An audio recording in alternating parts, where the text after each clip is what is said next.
The scream of the train whistle cut through the dry Montana air as Florence Darby pressed her gloved hands against the window, watching the settlement of Montrose materialize from the dusty plains like a mirage. Her heart hammered so violently beneath her corset that she worried the gentleman across the aisle might hear it. And when the train lurched to a stop at the wooden platform, she found herself unable to move, frozen in her seat while other passengers filed past with their carpetbags and trunks. She had traveled nearly 2,000 miles from Philadelphia, every clickety-clack of the rails taking her farther from everything familiar, carrying her toward a future she could barely imagine with a man she had never met. The letters had been kind, thoughtful even, penned in surprisingly elegant script for a rancher, but letters were just words on paper, and now she would have to look into the eyes of Xavier Porter and somehow transform ink and promises into a real marriage, a real life. "Miss, this is the end of the line." The conductor's weathered face appeared beside her seat, not unkind but impatient. "Everyone off now." Florence nodded, her throat too tight for speech, and forced her trembling legs to carry her down the narrow aisle. The August heat hit her the moment she stepped onto the platform, so different from the humid summers back east. This was a dry heat, relentless and honest, and it seemed to pull the moisture from her skin within seconds. She clutched her small valise in both hands, her larger trunk already being unloaded by the railway workers, and scanned the sparse crowd gathered at the depot. There were perhaps a dozen people. An elderly couple embracing a young man who must have been their son, a merchant inspecting crates of goods, two women in faded calico discussing something in low voices, and standing apart from them all, a tall man in dusty work clothes and a wide-brimmed hat that shadowed his face. Their eyes met across the platform, and Florence knew immediately it was him. Xavier Porter, her intended, her future. He moved toward her with long, purposeful strides, and as he drew closer, she could make out more details. He was younger than she had imagined, perhaps 25 or 26 to her 22 years. His face was tanned from years under the sun, with lines at the corners of his eyes that suggested he smiled often, though he was not smiling now. His expression was something between nervousness and wonder, and when he stopped before her, he swept the hat from his head to reveal thick, dark hair slightly disheveled from the wind. "Miss Darby." His voice was deeper than she expected, rough like gravel but not harsh. "Florence Darby from Philadelphia, yes." The word came out barely above a whisper. She cleared her throat and tried again. "Yes, I am Florence, and you must be Mr. Porter, Xavier, please."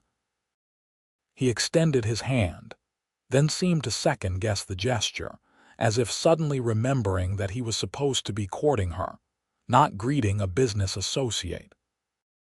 But Florence was already reaching for it, desperate for something solid to anchor herself to in this strange new world, and when their hands met, his large, calloused palm swallowing her smaller, gloved one, something shifted inside her chest. His grip was warm and steady, and instead of the brief handshake she expected, he held on, his thumb brushing gently across her knuckles. "You must be exhausted. It is a long journey from the east, very long." She was trembling again, but his hand kept her grounded, kept her from floating away on panic. "I have never been so far from home. This is your home now." He said it simply, as fact, and something in his tone made it sound less like a pronouncement and more like a promise. "If you will have it. If you will have me." Before she could answer, a commotion near the freight car drew their attention. One of the railway workers was struggling with her trunk, which had caught on something during unloading. Xavier released her hand, and she felt the loss of it immediately, the return of that untethered feeling. But he moved quickly to help, and within moments had freed the trunk and hefted it onto his broad shoulder as if it weighed nothing. "My wagon is just there." He gestured toward the street where a sturdy buckboard waited, hitched to 2 patient horses. "We have about an hour's ride to the ranch. I thought you might want to stop at the hotel first, freshen up, maybe have something to eat." Florence had expected to go directly to his ranch, to whatever arrangements he had made for their wedding. The fact that he was offering her time, space, consideration, loosened something in her chest. "That would be very kind, thank you." He loaded her trunk into the wagon bed with ease, then helped her up onto the seat. His hands at her waist were brief but firm, and she caught the faint scent of leather and sage as he lifted her. Once she was settled, he climbed up beside her and took the reins, clicking softly to the horses. Montrose was not large by any measure, certainly nothing compared to Philadelphia. The main street consisted of perhaps 24 buildings. A general store, a saloon, a small church with a white steeple, a bank, a blacksmith, a doctor's office, and the hotel Xavier had mentioned. But there was something honest about it, something real. These buildings had been built by hand from local timber, weathered by sun and wind and the occasional Montana storm. The people who passed on the street nodded to Xavier, their eyes curious as they took in Florence sitting beside him. "Everyone knows everyone here," Xavier said, as if reading her thoughts. "It can feel overwhelming at first, but they mean well, most of them anyway. It is very different from the city. I imagine it is." He pulled the wagon to a stop in front of the hotel. "I should tell you before we go any further that you are not obligated to go through with this, with the marriage. If you have changed your mind after seeing the place, seeing me, I will respect that. I will make sure you have passage back east if that is what you want." Florence turned to look at him fully for the first time since they had left the depot. His profile was strong, with a straight nose and a firm jaw that he seemed to be clenching as he waited for her answer. This was not an easy offer for him to make. She could see the tension in his shoulders, the way his hands gripped the reins just a bit too tightly. "And what do you want?" she asked.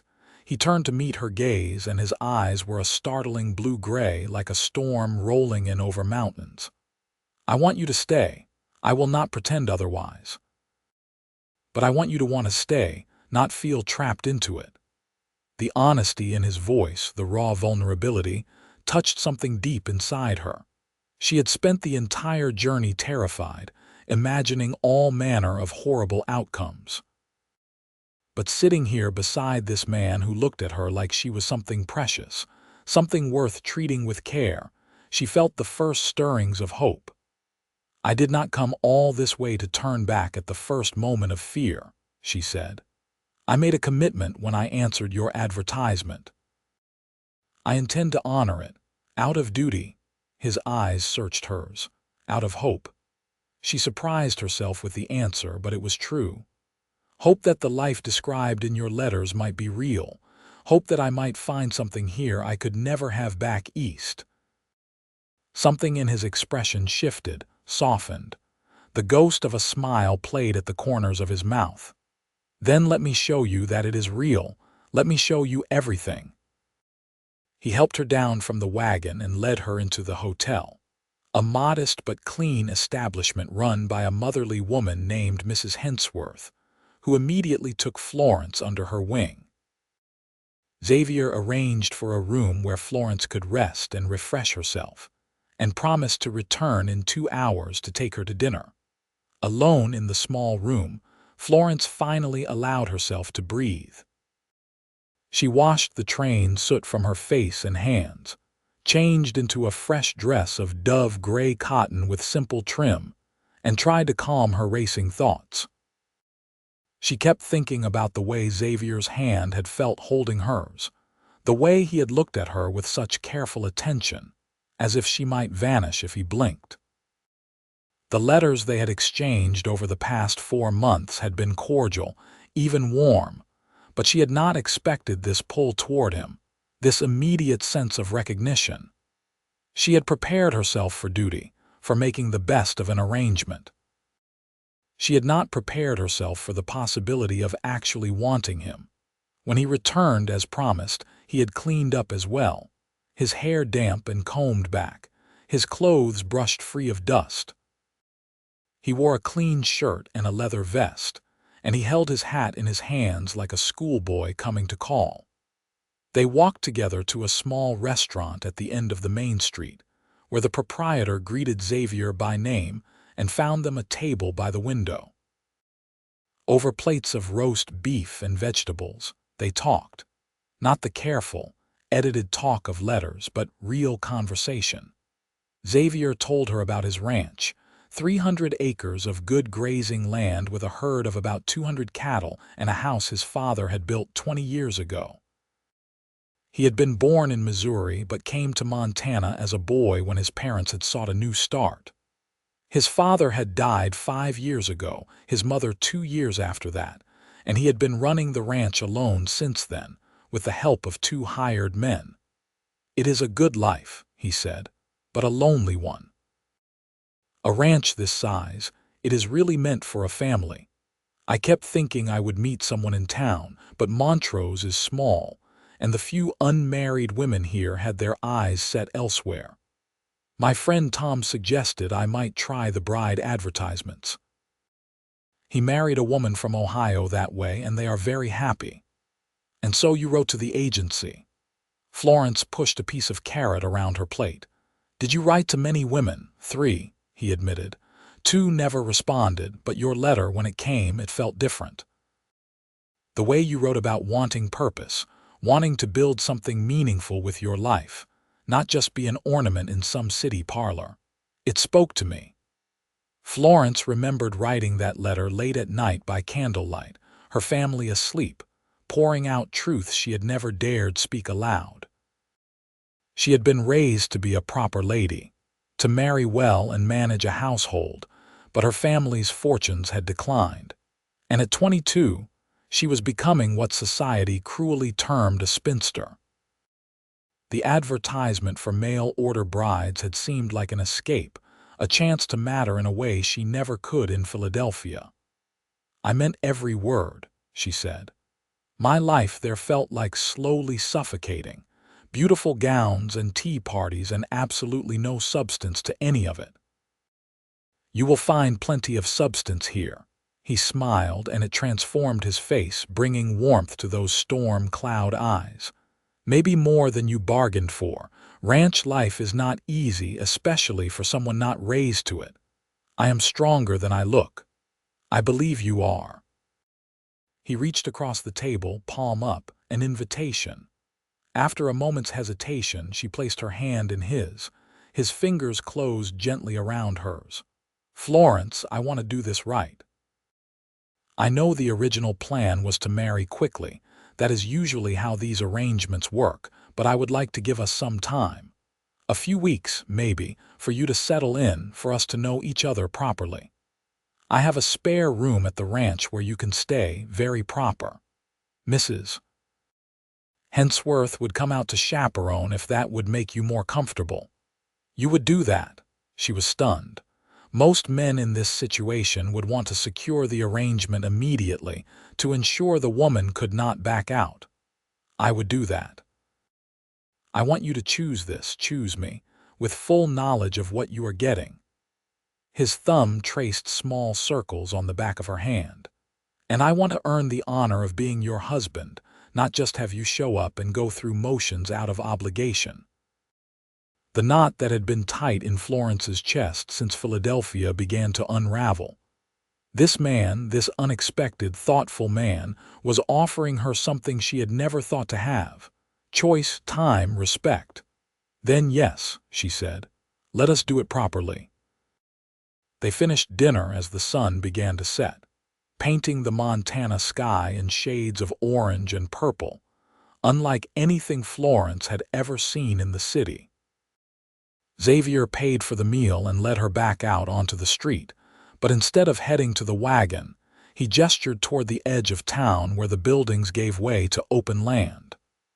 "Would you like to see what you came all this way for?" he asked. They walked beyond the last buildings to where the land stretched out endlessly, rolling grassland dotted with wildflowers, mountains rising purple and distant on the horizon. The wind moved through the grass like water, and overhead, the sky seemed impossibly vast. Florence had never seen so much space, so much openness. It was terrifying and exhilarating all at once. "This is what I wanted to give you," Xavier said quietly. "Not just the ranch, but this. Freedom, space to breathe.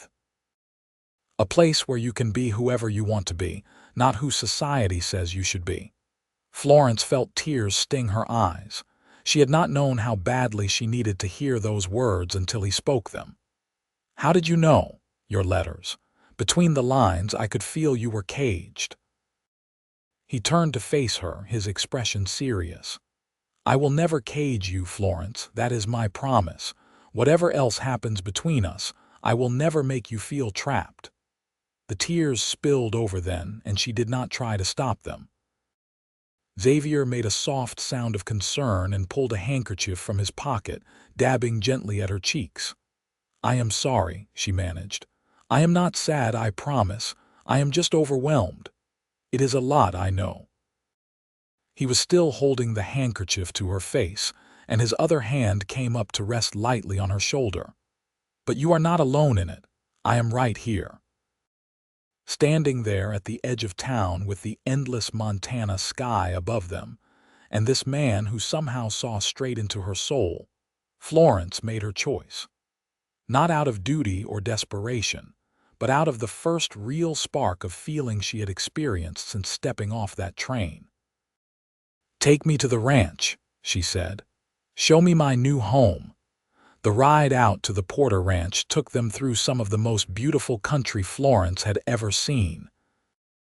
The road, such as it was, wound through grassland and over gentle rises, past a creek lined with cottonwood trees and through a meadow where cattle grazed peacefully. Xavier pointed out landmarks as they went. The northern boundary of his property, the line of trees that marked the creek, the distant shapes of the mountains that he said looked completely different depending on the time of day and the weather. The house came into view as they crested a small hill. It was built of sturdy logs with a stone chimney, larger than Florence had expected, with a covered porch running along the front. Behind it stood a barn and several outbuildings, all well maintained. Chickens scratched in a fenced yard, and a dog came bounding up to greet them as Xavier pulled the wagon to a stop. "This is Scout," Xavier said as the dog, a brown and white shepherd mix, wagged enthusiastically and tried to climb into the wagon to reach them. "He thinks everyone who visits is here specifically to see him." Florence laughed and reached down to pet the dog's head. She had always loved animals but had never been allowed to have pets in Philadelphia. Her mother had considered them too messy, too common. The simple joy of having a friendly dog greeting her felt like another piece of freedom. Xavier helped her down and carried her trunk inside while she followed, taking in everything. The main room was spacious, with large windows that let in the evening light. There was a stone fireplace, a solid wooden table with chairs, a comfortable-looking sofa and braided rugs on the plank floor. Everything was clean and well kept, which surprised her given that he had been living alone. "I have been preparing for your arrival," he admitted, seeing her expression. "I wanted you to feel welcome, not like you were walking into a bachelor's mess. Though I confess, Mrs. Hensworth came out last week and helped me make sure everything was properly clean. I am decent at keeping house, but she has higher standards." He showed her through the rest of the house. There was a kitchen with a good stove and a pump for water right at the sink, a luxury in this part of the country.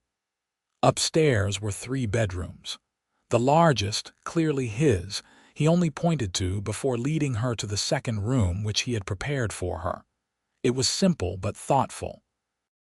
The bed was made up with clean quilts, There was a dresser with a mirror, a washstand with a pitcher and basin, and curtains on the window that looked out toward the mountains.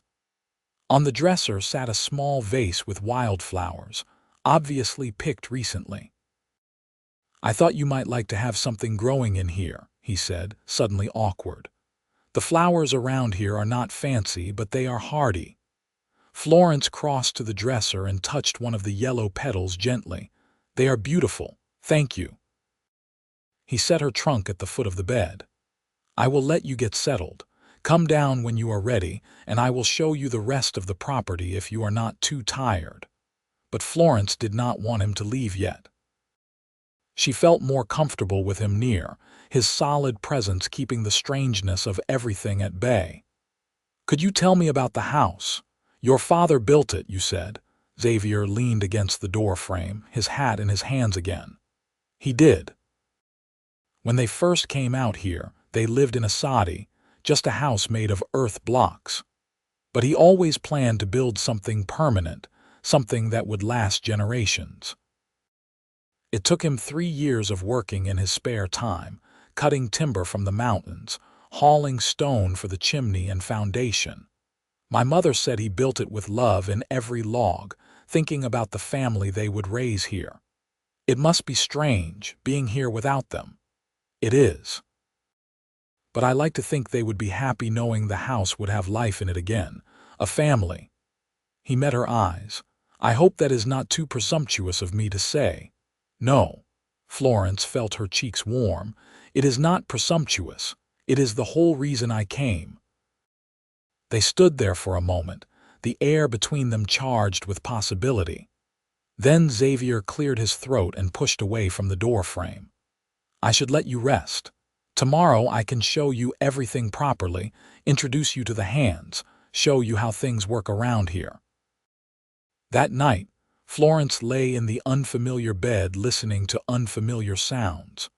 The creak of the house settling, the distant call of an owl, the whisper of wind through grass. She thought about Xavier just down the hall, about the careful way he treated her, the kindness in his eyes. She thought about her life in Philadelphia, already beginning to feel like a dream, like something that had happened to a different person. She had been terrified stepping off that train, but Xavier had taken her hand, and somehow, impossibly, she had not felt afraid since. Just uncertain, nervous, overwhelmed, yes, but not afraid. He had made her feel safe even in the midst of so much change. The next morning, Florence woke to the smell of coffee and bacon. She dressed quickly in a simple cotton dress, more practical than anything she would have worn in Philadelphia, and headed downstairs. Xavier was in the kitchen, working at the stove with competent efficiency. "I hope I did not wake you," he said. "I am used to rising early." "The animals do not care if you are tired. You did not wake me, the smell woke me, and I am grateful for it." She moved to help, but he waved her toward the table. "Sit. Let me take care of breakfast. Today you are still a guest. Tomorrow you can start telling me I am doing everything wrong in my own kitchen." They ate together as the sun rose, painting gold across the walls. Xavier told her about the day's work ahead, checking on the cattle, mending a section of fence that had come down in a recent storm, working with a young horse he was training. He asked if she would like to come along or if she preferred to settle in at the house. "I would like to come," Florence said immediately. "I want to learn everything." His smile told her she had given the right answer. They spent the morning riding the property. Xavier had a gentle mare named Rosie that he said would be Florence's horse. And though Florence had only ridden a handful of times in her life, always decorously side-saddle in city parks, she found herself adapting to the Western saddle and the longer rides. Xavier was patient, never making her feel foolish for asking questions or needing help. The 2 hired hands, men named Charlie and Dustin, were working on the fence line. They were polite to Florence, respectful, though she caught them exchanging glances when they thought she was not looking. She knew what they were thinking. This city woman would not last a month out here. She was determined to prove them wrong. As they rode back toward the house at midday, Xavier pointed out a garden plot near the house, currently overgrown with weeds. My mother used to grow vegetables there. I have kept up with a few things, potatoes and such, but I am no gardener. If you wanted to restore it, I think she would have liked that. Florence studied the plot, already imagining what it could be. Tomatoes, beans, squash, herbs for cooking. Flowers along the edges, adding beauty to utility. I would like that very much. My grandmother had a garden in the country. I used to help her when I visited as a child. They fell into a routine over the following days. Xavier continued to show Florence the workings of the ranch, and she threw herself into learning everything. She helped feed chickens, learned to milk the cow, worked alongside him in the neglected garden pulling weeds and preparing the soil for fall planting. Her hands, once soft and carefully tended, developed calluses and small cuts that she wore with pride. In the evenings, they sat together on the porch as the sun set, talking about everything and nothing. Xavier told her stories about growing up on the frontier, about his parents and their journey west, about the challenges and joys of ranch life. Florence told him about Philadelphia, about her family, about the suffocating expectations and the constant judgment. She told him things she had never told anyone, and he listened with complete attention, never dismissing her feelings or telling her she should have been grateful for what she had. One evening, about 2 weeks after her arrival, they sat together watching the stars emerge. The sky was so clear and dark out here, nothing like the city, and the stars were countless, a river of light overhead. "I want to ask you something," Xavier said, his voice quiet. "And I want you to answer honestly, even if you think it might hurt my feelings." Florence turned to look at him. In the dim light from the window behind them, she could just make out his profile. "All right. Are you happy here? Truly happy, not just making the best of things?" She took a breath, considering her answer carefully.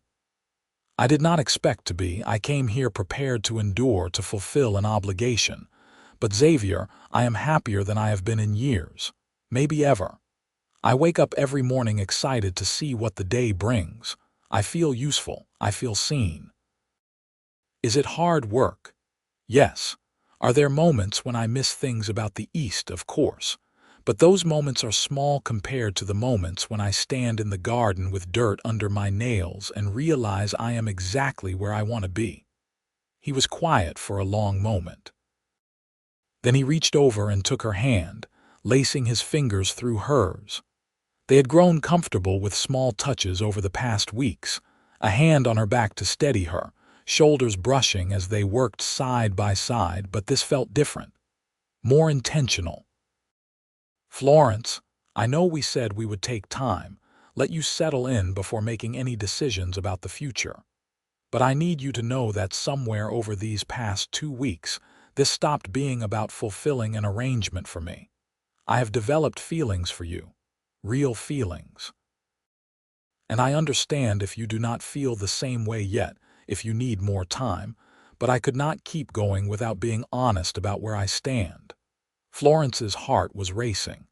She turned her hand in his so she could grip it properly, so she could hold on. "I feel the same way. I have been trying not to rush, trying to be sensible, but Xavier, when you took my hand that first day at the station, something in me just knew. Every day since has only made it stronger." He stood, pulling her up with him, and for a moment they just stood there on the porch holding both hands, facing each other in the starlight. Then he reached up slowly, giving her time to pull away, and cupped her face in his palm. "May I kiss you?" His voice was rough with emotion. "Please." He leaned in carefully, and when their lips met, it was soft and sweet and full of promise. Florence's eyes fluttered closed, and she leaned into him, feeling the solid warmth of him, the way his other hand came to rest at her waist. The kiss deepened slightly, and she felt heat flood through her, a wanting she had never experienced before. When they finally pulled apart, both breathless, Xavier rested his forehead against hers. "Marry me. Not because of any arrangement or obligation, but because you want to. Marry me and build this life with me." "Yes." The word came out without hesitation. "Yes, I will marry you." They were married a week later in the small church in Montrose. Mrs. Hensworth helped Florence prepare, lending her a beautiful shawl that had been in her family for generations. Florence wore her best dress, pale blue with white lace, and carried a bouquet of wildflowers that Xavier had picked that morning. His hands had been shaking slightly when he gave them to her, and she had found it utterly endearing that this strong, capable man was nervous about their wedding day. The ceremony was small and simple. Charlie and Dustin stood up as witnesses, along with Mrs. Hensworth and her husband. The preacher, an elderly man named Reverend Matthews, spoke about the sanctity of marriage and the importance of partnership, especially in a place as demanding as the frontier. But Florence barely heard the words. She was too focused on Xavier standing beside her, looking at her like she was the answer to every prayer he had ever spoken. When the Reverend pronounced them husband and wife, Xavier's kiss was tender and reverent, and Florence felt tears slip down her cheeks. Happy tears, joyful tears, tears of relief that this leap of faith had brought her not to misery but to joy. They had a simple celebration at the hotel restaurant, Mrs. Hensworth having organized a cake and a nice dinner. The few townspeople who had become friendly with Florence over her weeks of visiting town stopped by to offer congratulations. By late afternoon, Xavier was clearly eager to get her alone, and Florence found she felt the same way. The ride back to the ranch felt different this time. She was not a guest anymore, not a visitor. She was Xavier's wife, and this was her home. When they arrived, he lifted her down from the wagon and then, with a grin, swept her up into his arms. "I believe this is traditional," he said, carrying her toward the house. Scout barked and danced around them, sensing the celebratory mood. Florence laughed, her arms around his neck. "I believe you are right." He carried her across the threshold and set her down gently in the main room. For a moment they just stood there, suddenly shy despite the weeks they had spent getting to know each other. Then Xavier took both her hands in his. "I want to do right by you," he said. "In every way. If you need time, if you are nervous, we can wait. I will not rush you." Florence appreciated his consideration, but she had been thinking about this moment, about their wedding night, and she found she did not want to wait. She had made her choice, given her heart, and she wanted to fully step into this new life. "I do not want to wait," she said softly. "I want to be your wife in every way." His eyes darkened with desire, but he was still gentle as he led her upstairs to the room that was now theirs. Someone, probably Mrs. Hensworth, had been there earlier in the day. There were fresh flowers in a vase. The bed was made with the nicest quilts, and candles waited to be lit. Xavier lit the candles while Florence stood by the window, her hands trembling slightly as she removed her gloves. When he came to her, he moved slowly, giving her every opportunity to change her mind. He helped her with the buttons down the back of her dress, his fingers sure despite the obvious tension in him. She could feel his breath on her neck, warm and unsteady, and it sent shivers through her. They came together with a tenderness that made Florence want to weep. Xavier was patient and careful, clearly experienced enough to know what he was doing but more concerned with her comfort than his own pleasure. There were moments of awkwardness, of learning each other's bodies, but through it all there was such deep affection that the awkwardness became something sweet, something to laugh about softly in the candlelight. Afterwards, they lay tangled together, and Florence traced lazy patterns on Xavier's chest. She had never felt so safe, so cherished, so completely herself. This man who had been a stranger just weeks ago now knew her in the most intimate way possible, and instead of feeling vulnerable, she felt strong, chosen, loved. "Are you all right?" Xavier asked, his voice rumbling under her ear. "More than all right. I am perfect." She tilted her head to kiss his jaw. "Are you?" He laughed softly. "I have never been better in my entire life." His arms tightened around her. "I keep thinking I am going to wake up and this will have been a dream. You will have been a dream. I am very real." She poked him gently. "And you are stuck with me now." Stuck. He rolled them so he was looking down at her, braced on his elbows. "There is not another place in the world I would rather be stuck." He kissed her again, and the spark between them reignited. They made love a second time, slower now, exploring and learning. By the time they finally fell asleep in each other's arms, the candles had burned down to nothing, and the moon was high in the sky. The next weeks and months passed in a blur of happiness and hard work. Florence threw herself into making the ranch truly thrive. She restored the garden to full productivity, canning vegetables for the winter. She took over the cooking, which Xavier admitted was a vast improvement over his own bachelor fare. She learned to sew and mend, to preserve and prepare, to do the 1,000 tasks that made a house a home.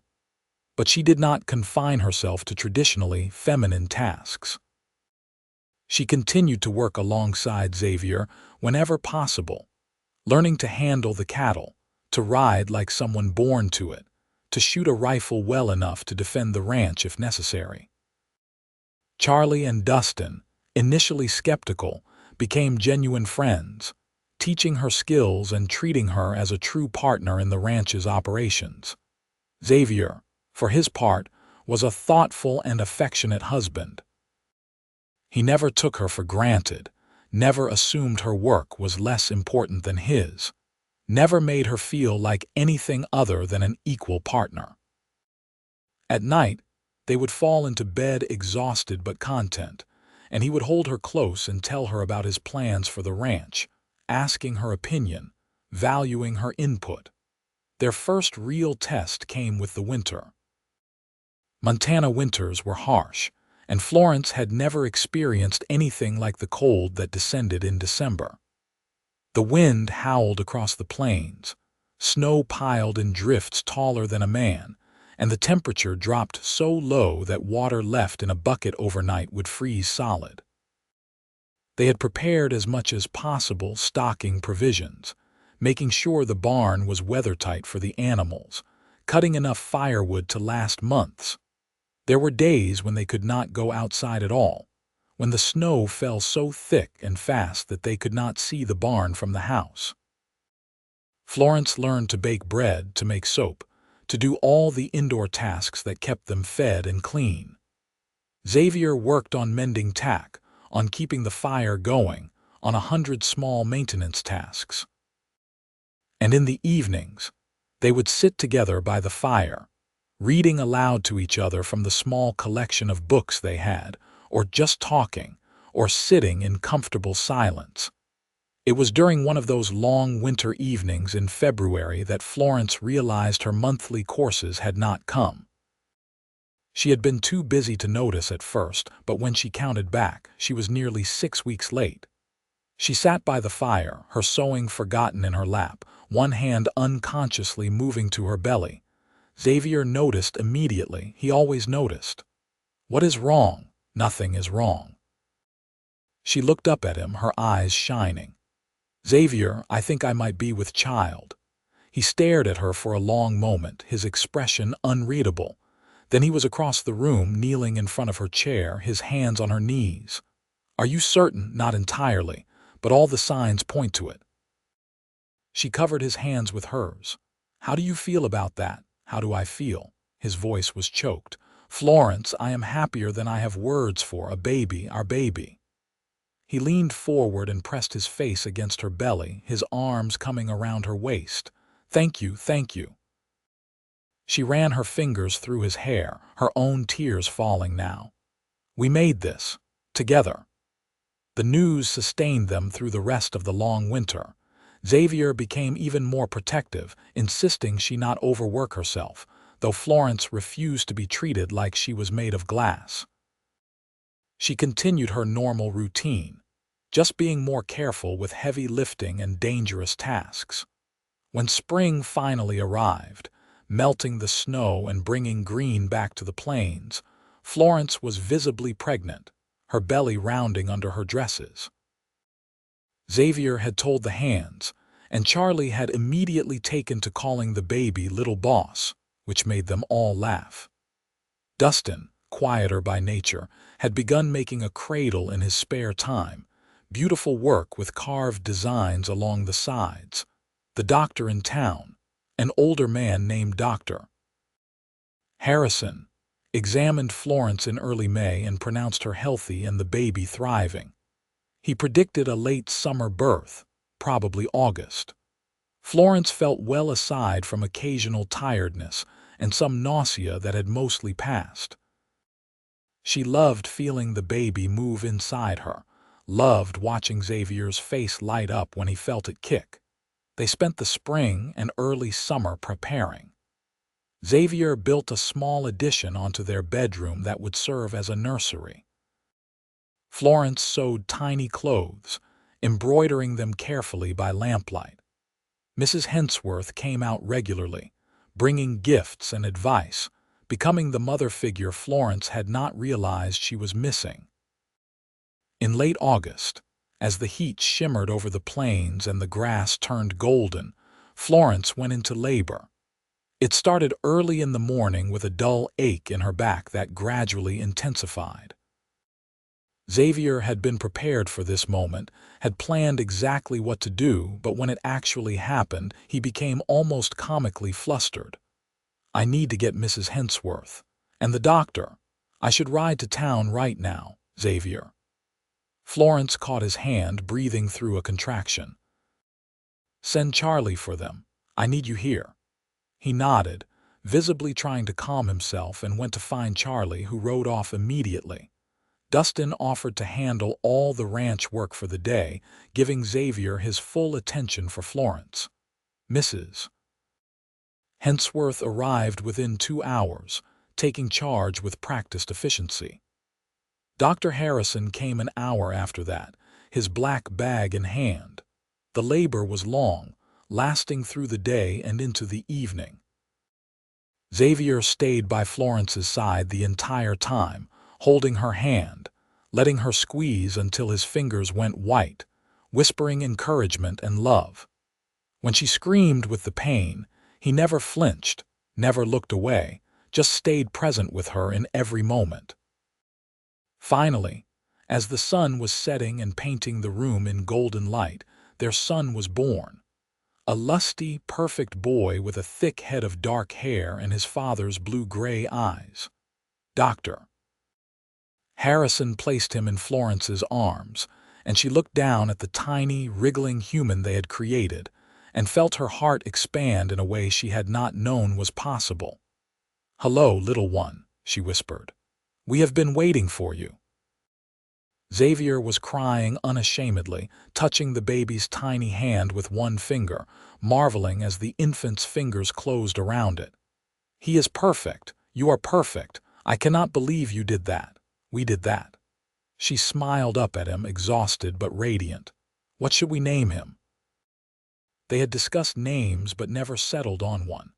Now, looking at their son, Xavier said, "What about Matthew? It was my father's middle name." "Matthew Porter." Florence tried it out. "I love it. Matthew Xavier Porter." Over the next weeks, they adapted to life with a newborn. Florence had never been so tired in her life, but she had also never been so happy. Matthew was a relatively easy baby, nursing well and sleeping in decent stretches at night. Xavier was a devoted father, walking the floor with Matthew when he fussed, changing soiled cloths without complaint, entertaining him with silly faces that made the baby's eyes widen with what might have been infant amusement. The ranch work continued, though Xavier now tried to arrange his tasks so he was never too far from the house. Charlie and Dustin both became unofficial uncles, stopping by regularly to check on the baby and offer help with anything Florence might need. That fall, as Florence stood in the garden harvesting the last of the vegetables with Matthew sleeping in a basket at her feet, she reflected on the journey that had brought her here. Just over a year ago, she had stepped off that train trembling with fear, having no idea what awaited her.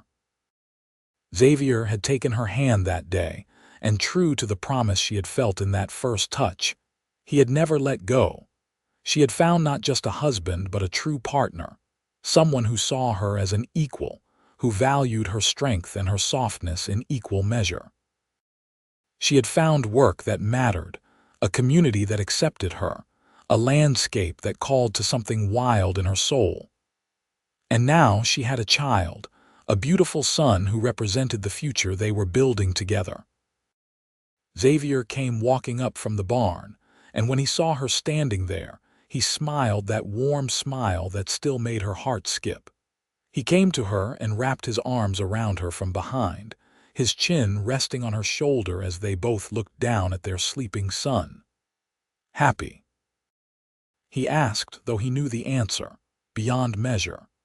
She leaned back into his embrace. "Sometimes I think about that girl who got off the train so scared she could barely walk. I wish I could tell her that everything was going to be all right, better than all right.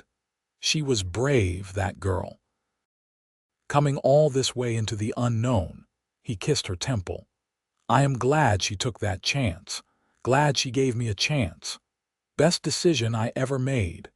They stood there together as the sun set over the mountains, their son sleeping peacefully, the ranch stretching out around them full of promise.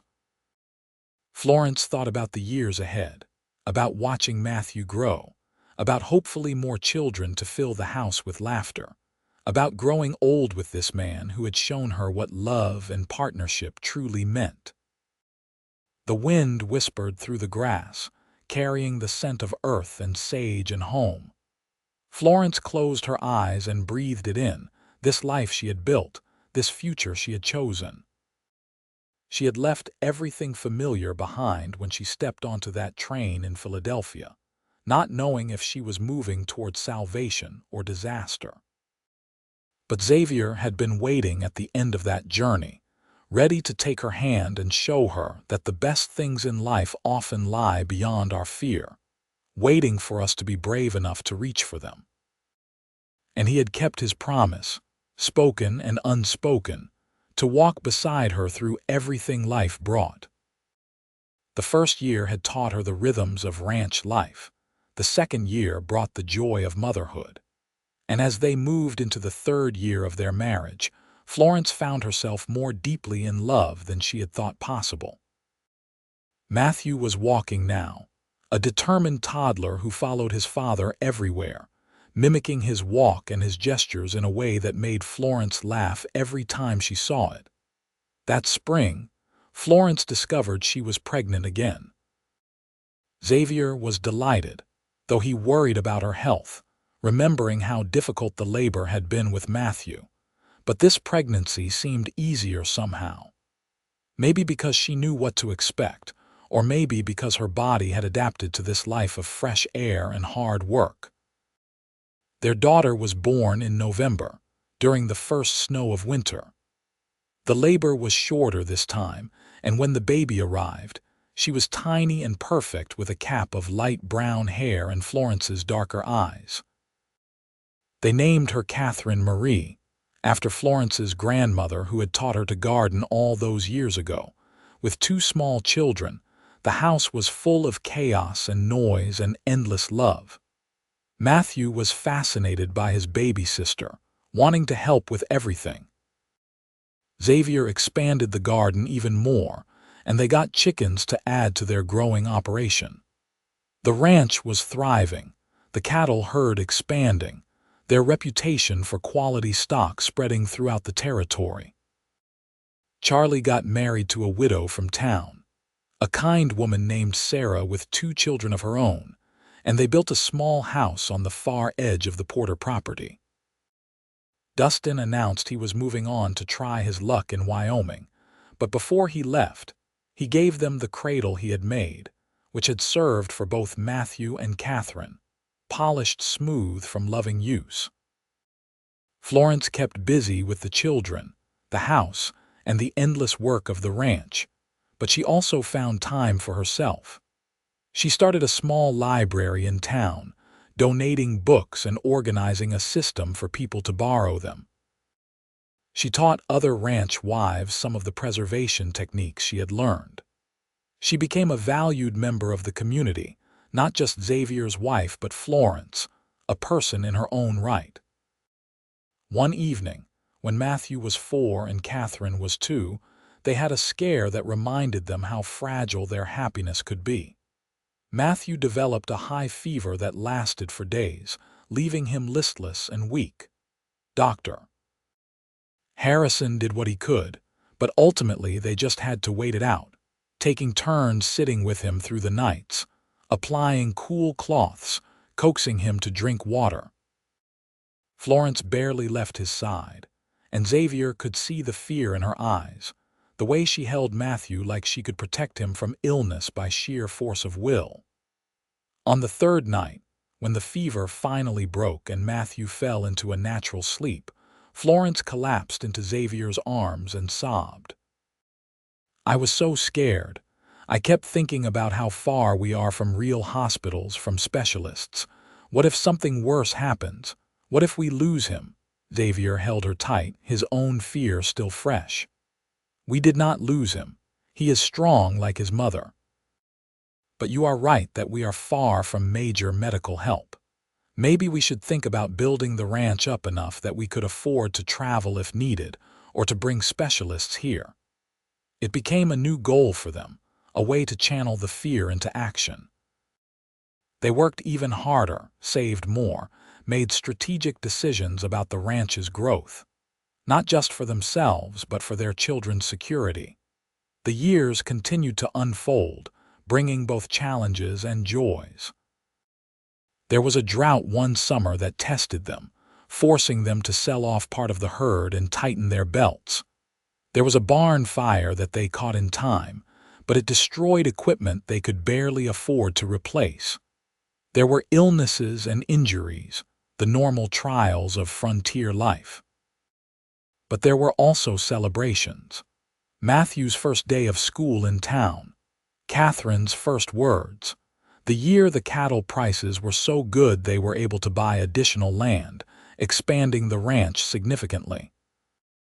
The Christmas when snow trapped them in the house for a week, and they made it an adventure, telling stories and playing games and eating through Florence's stores of preserves. When Florence was 30, she discovered she was pregnant for a third time. This had not been planned, and she felt more apprehension than joy at first. Matthew was 8 now, Catherine 6, and she had just been starting to have a bit more freedom as they grew more independent. But Xavier was thrilled, and his enthusiasm was contagious. This pregnancy was harder. Florence was older now, and she felt it in the aches and exhaustion.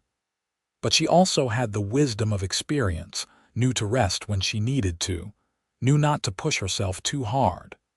The children were excited about the baby, helping prepare clothes and the nursery. Another son arrived in the spring, during a thunderstorm that rattled the windows and made the children huddle together nervously downstairs. Florence labored to the sound of rain and thunder, and when the baby finally came, it felt appropriate that he announced himself with a lusty cry that rivaled the storm. They named him James, and he was different from the start. Where Matthew had been serious and careful and Catherine gentle and thoughtful, James was all energy and mischief from the moment he could move. He kept them on their toes, always getting into things, always exploring, always testing boundaries. Xavier, now in his late 30s, would sometimes collapse into bed at night and joke that James alone was more work than the entire cattle herd. But his eyes shone with love when he said it, and Florence would see him hiding smiles at James's antics. Life settled into new rhythms. Matthew began helping more seriously with the ranch work, showing a real aptitude for it. Catherine revealed a talent for drawing, filling pages with surprisingly good sketches of the landscape, the animals, her family. James continued to be a whirlwind, but a charming one, with a smile that could get him out of almost any trouble. Florence found herself thinking often about that day she had arrived, about the girl she had been. Sometimes it felt like a lifetime ago, sometimes like yesterday. She had grown calluses on her heart as well as her hands, had learned to weather storms both literal and figurative. But through it all, Xavier had been her constant, her anchor, her partner in the truest sense. One evening, when James was about 3, they stood together on the porch watching the children play in the yard. Matthew was teaching Catherine to throw a rope, while James ran in circles around them, pretending to be a wild horse. "You ever regret it?" Xavier asked suddenly. "Giving up the life you could have had in the East?" Florence looked at him in surprise. "Never, not once." "Why would you ask that?" He shrugged, his eyes on the children.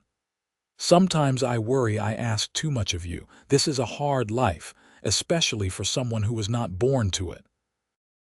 You could have had comfort, culture, ease. I had a cage." She took his hand, lacing their fingers together as she had that night on the porch so many years ago. "You gave me wings. Yes, this life is hard, but it is real and it is mine, and I would not trade a single moment of it." He pulled her close, kissing her forehead. "I love you. I do not say it enough, but I love you more now than the day I married you, which I would have told you then was impossible. I love you too." She nestled into his embrace, feeling the solid warmth of him, the steady beat of his heart. "You kept your promise, you know. That first day when you took my hand, you have never let go. Never will." They stood there together, watching their children, watching the sun set over their land, over the life they had built from nothing but hope and hard work and love. The mountains rose purple in the distance.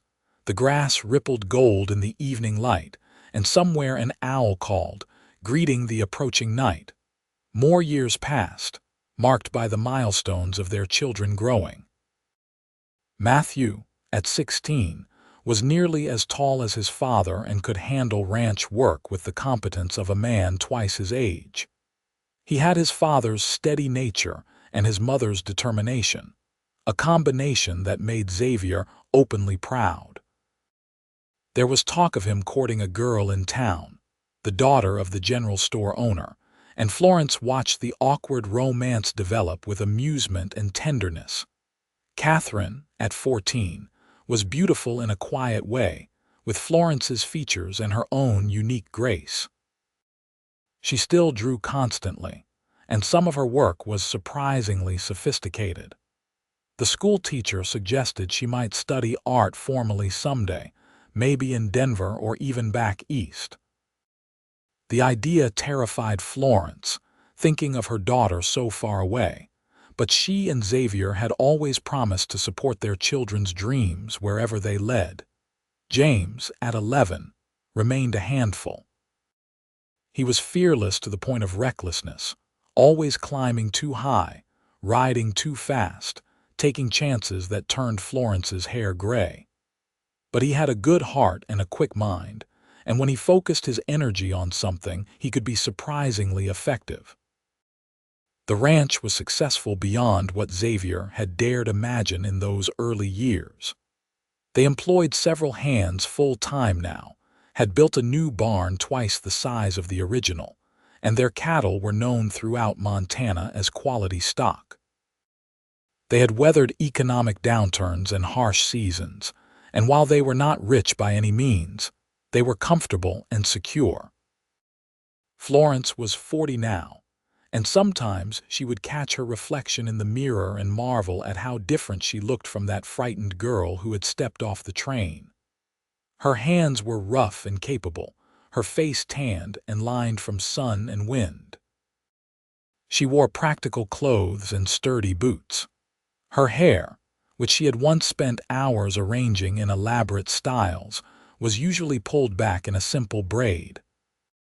But her eyes were bright with life and purpose, and when she smiled, which was often, she looked beautiful in a way that expensive dresses and cosmetics could never achieve. Xavier had aged too, silver threading through his dark hair, deeper lines around his eyes and mouth. But he was still strong and capable, still looked at her with that same wonder he had shown when she first arrived. Their physical relationship had matured over the years, becoming comfortable and familiar, but no less passionate. They still reached for each other in the night, still found joy and connection in each other's touch. One fall day, when the leaves on the cottonwoods had turned gold and the air carried the first hints of coming winter, a letter arrived from Philadelphia. Florence had maintained sporadic correspondence with her sister over the years, brief notes exchanged once or twice annually. But this letter was different, longer and more urgent in tone. Her sister wrote that their mother had passed away, and their father was not well. The family estate, such as it was, had been sold to pay debts. Her sister was married with children of her own, struggling to make ends meet in the city. The letter did not explicitly ask for help, but the implication was clear. Florence sat at the kitchen table reading and rereading the letter. Her relationship with her family had always been complicated. They had not understood her decision to become a mail-order bride, had considered it shameful, beneath them. There had been harsh words when she left, predictions that she would come crawling back within a year. She had proven them wrong, had built a good life, but she found she carried no resentment. They had been products of their world, just as she had been, bound by expectations they did not know how to question. And now they were suffering, and she had the means to help. Xavier came in from working with the horses and immediately noticed her expression. "What is wrong?" She handed him the letter without a word. He read it carefully, then set it down and pulled out the chair next to her. "What do you want to do?" "I want to help them." "Is that foolish?" "They were not kind to me when I left, but they are still my family." "It is not foolish. It is compassionate, which is one of the many reasons I love you." He covered her hand with his. "How much do you think they need?" They discussed it that evening after the children were in bed, going over their finances, determining what they could spare without putting their own family at risk. In the end, they decided to send a significant sum, enough to ease her sister's situation considerably. Florence wrote a letter to accompany the money, keeping it simple. She expressed condolences for their mother's passing, sent wishes for their father's health, and told her sister that if she ever wanted to visit, or if any of her children wanted to come west for a summer, they would be welcome. She was not sure if the offer would ever be taken up, but she made it sincerely. The reply came months later. Her sister's gratitude was evident in every line, and she wrote about how the money had allowed them to secure better lodging and ensure the children were properly fed and clothed. She asked tentatively about Florence's life, seeming genuinely curious. It was the beginning of a reconciliation, slow and careful but real. That winter was particularly harsh, with storms that seemed to pile one on top of another. The hands worked constantly to keep the livestock fed and safe, and everyone pitched in. Even Catherine and James, usually spared the hardest work, were out helping clear paths and haul feed. During one of the worst storms, one of the hands, a young man named Peter, was caught out in the blizzard checking on distant cattle. Xavier and Matthew went out to find him, and Florence spent hours by the window watching for their return, her heart in her throat. When they finally appeared through the swirling snow, Peter between them barely conscious with frostbite, she sent up a prayer of thanks. Dr. Harrison came out despite the weather and managed to save Peter's feet, though he lost several toes. The young man recovered slowly, and Xavier kept him on even though he could not do the heavy work he had before, finding tasks he could manage. It was the kind of loyalty that made people want to work for the Porters, knowing they would be taken care of even in the worst circumstances. Spring came eventually, as it always did, and with it a surprise. A young woman arrived in Montrose by train, looking for the Porter ranch. She turned out to be Florence's niece, her sister's eldest daughter, 16 years old and desperately seeking escape from the crowded, difficult life in Philadelphia. She had read her mother's letters about Aunt Florence and Uncle Xavier and the ranch in Montana, and it had captured her imagination. Florence looked at this girl, with her city clothes and nervous eyes, and saw herself 15 years earlier. She welcomed her without hesitation, and the girl, named Elizabeth, became part of their household. She helped Florence with the house and the younger children, and slowly adapted to ranch life. Catherine took to her immediately, and they became close friends despite the 2-year age difference. Elizabeth eventually met one of the ranch hands, a steady young man named Thomas, and they courted with painful slowness and sweetness. Their wedding, 2 years after she arrived, was held at the ranch, and Florence cried through the entire ceremony, thinking about circles and second chances and the strange ways family could grow. Matthew eventually married his sweetheart, the store owner's daughter named Anna, and Xavier helped them build a house on the northern section of the ranch property.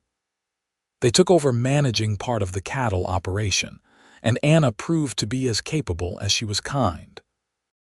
Within a year, Florence was a grandmother, holding Matthew's son and feeling the strange weight of time, how quickly it moved, how precious every moment was. Catherine did eventually go east to study art, spending 2 years in Denver at a school for young women. Florence missed her desperately, but the letters that came back were full of such joy and growth that she could not regret supporting the decision. Catherine returned changed, more confident in her talent, and she began painting seriously, capturing the Montana landscape in ways that made people stop and stare. Her work began selling in galleries in Denver and even as far as San Francisco. James, true to form, did not settle into ranch life the way Matthew had.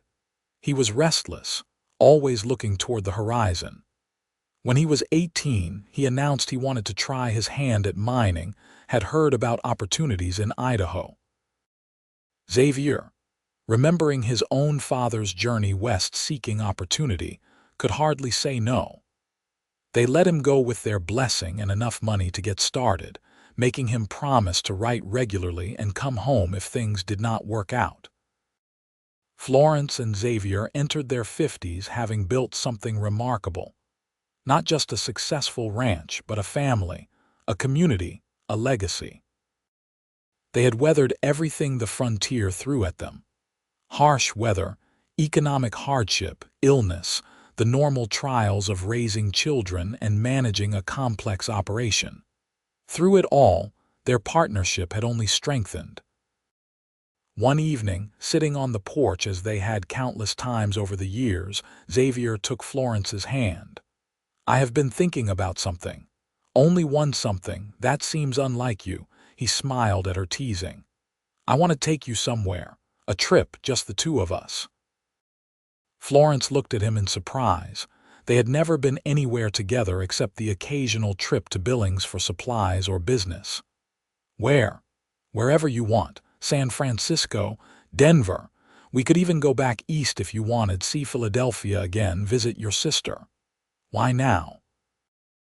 "Because we can. Matthew and Anna are handling their section beautifully. The other hands are experienced and trustworthy. The children are grown or nearly so. When are we going to have another chance to just be Florence and Xavier, not the ranch owners, not the parents, just us?" The idea was simultaneously terrifying and exhilarating. She had not left Montana in over 20 years, had built her entire adult life here. But the idea of seeing new things, having adventures with just Xavier by her side, appealed to something she had not realized was still inside her. "San Francisco," she said decisively. "I want to see the ocean. I have only ever seen it in pictures." They left in early summer, taking the train west through landscapes that left Florence breathless with their beauty. Mountains and forests, valleys and rivers, the constant change of scenery after years of Montana plains. Xavier had booked them a nice hotel in San Francisco, and when they arrived, Florence felt like a girl again, overwhelmed and excited by the noise and bustle of the city. They spent 2 weeks exploring. They saw the ocean, and Florence stood on the beach crying at the vast, endless blue of it, at the power of the waves. They ate in restaurants, visited galleries where Florence pointed out techniques Catherine might appreciate, walked through neighborhoods full of people from all over the world. They made love in their hotel room with the freedom of people who did not have to worry about children in the next room, and giggled like newlyweds at their own passion. On their last evening, they walked along the waterfront at sunset. Xavier pulled Florence close and she leaned into him, feeling deeply content. "Thank you for this," she said. "I did not know I needed it, but I did. Thank you for saying yes to me all those years ago, for taking a chance on a lonely rancher you had never met, for building this life with me." His voice was thick with emotion. "You are the best thing that ever happened to me, Florence Porter. You took my hand that day at the station," she said, echoing words spoken long ago. "And you never let go, never will." They returned to Montana refreshed, with stories to tell and gifts for the family. Life continued as it does, with its joys and sorrows. Florence's father passed away, and though she had not seen him in decades, she mourned the relationship they had never managed to repair. James wrote from Idaho with news that he had struck a good claim and was making money, and enclosed was a photograph of him looking happy and covered in dirt. Catherine married a fellow artist, a man who saw and appreciated her talent, and they split their time between Montana and Denver. She had no children but seemed content with that choice, pouring her maternal energy into teaching and mentoring young artists. Florence and Xavier grew older together, silver hair and creaking joints, but still capable, still active. They cut back on the heaviest work, letting Matthew and Anna take over more of the ranch management, but they still participated, still contributed. Xavier still rose early to check on the animals, and Florence still maintained her garden, now with grandchildren helping, teaching them as her grandmother had taught her. On their 30th anniversary, the whole family gathered at the ranch. Matthew and Anna with their 3 children, Catherine and her husband, Elizabeth and Thomas with their 2 daughters. Even James had come home from Idaho for the occasion. They roasted a steer and set up tables in the yard, and neighbors from miles around came to celebrate. Xavier stood to make a speech, Florence beside him, and as he spoke about the life they had built together, about love and partnership and taking chances, she felt her heart swell. She looked around at all these people, all these lives that had sprung from that one moment of courage when she stepped off a train trembling, and Xavier had reached out his hand. "I was so scared that day," she said when Xavier finished and people called for her to speak. "I could barely put one foot in front of the other. But this man, my husband, my partner, he made me feel safe. He has made me feel safe every day since. We built this together, all of this, and I would do it again in a heartbeat." The celebration went late into the night, with music and dancing and laughter. Florence danced with Xavier, with her sons and son-in-law, with her grandchildren. She danced until her feet hurt and her face ached from smiling. Later, much later, when everyone had gone home or to bed, Florence and Xavier sat alone on the porch. The stars were brilliant overhead, the same stars they had watched for 3 decades, and the wind whispered through the grass carrying the scent of home. "Happy?" Xavier asked, as he had asked so many times over the years. "Beyond measure," she replied, as she always did. They sat in comfortable silence, hand in hand, two people who had taken a chance on each other and built a life beyond what either could have imagined. Florence thought about that girl who had stepped off the train, about how far she had come, how much she had grown. She thought about the ranch that had been wilderness and was now home, about the children and grandchildren who carried their legacy forward.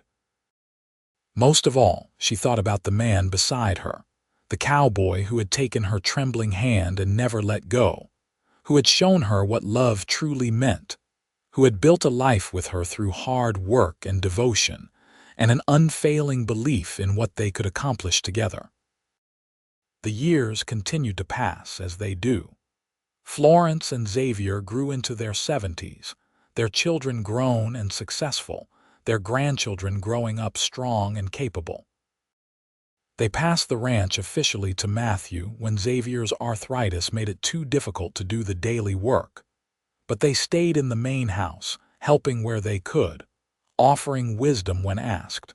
Florence's sister came to visit once, late in life, and spent a month at the ranch.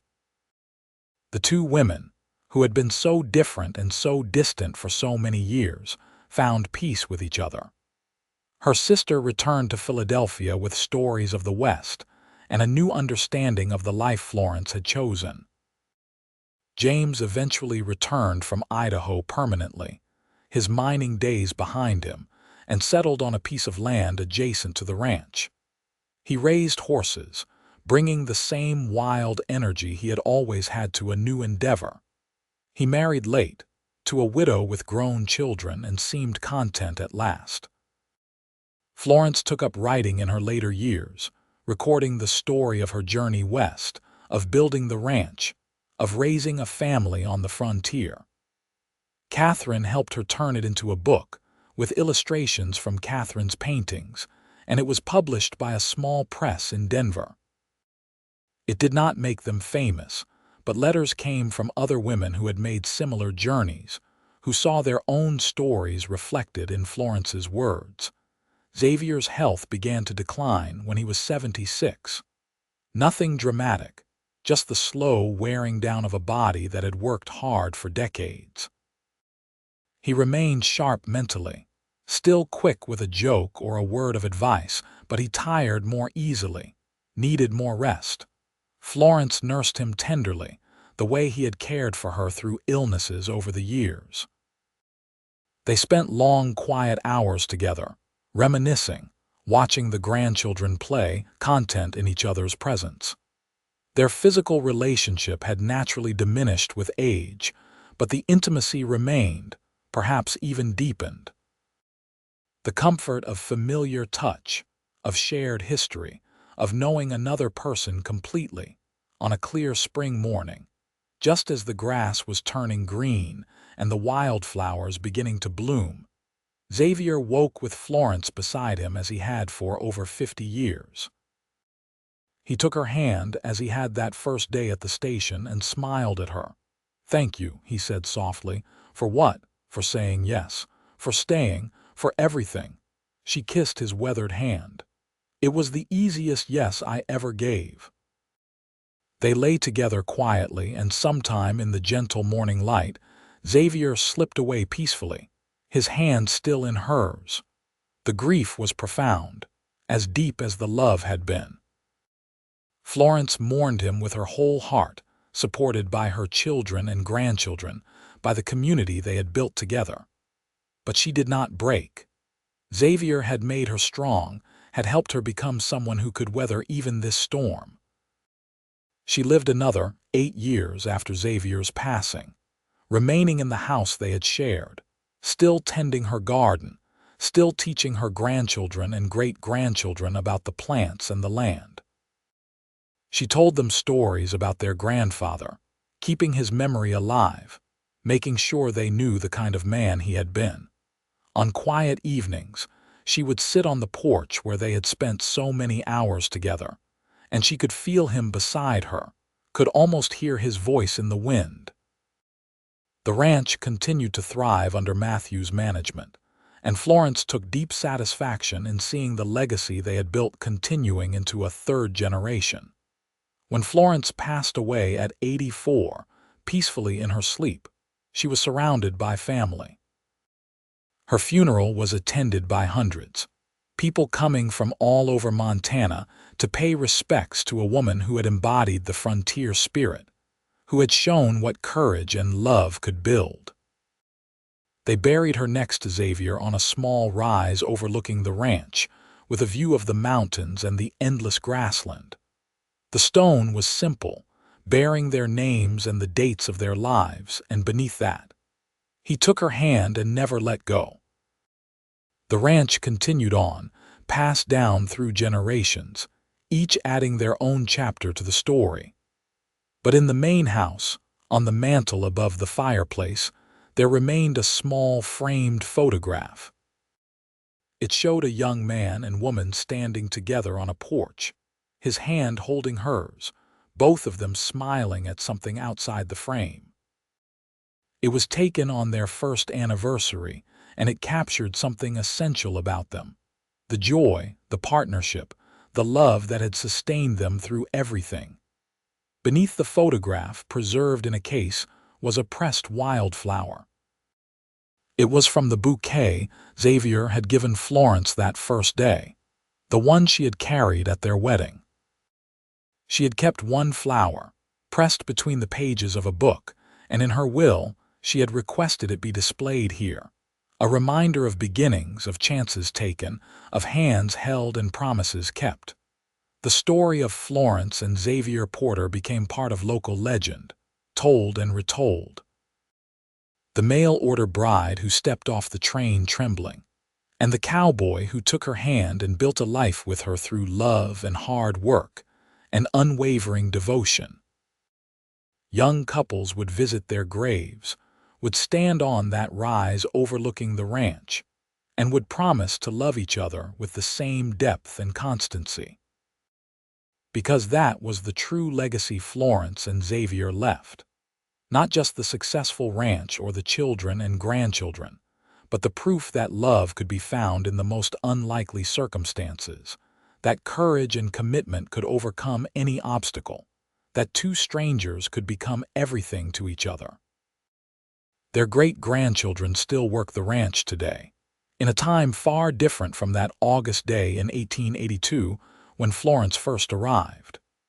But the land is the same. The mountains still rise in the distance, and the wind still whispers through the grass carrying the scent of sage and home.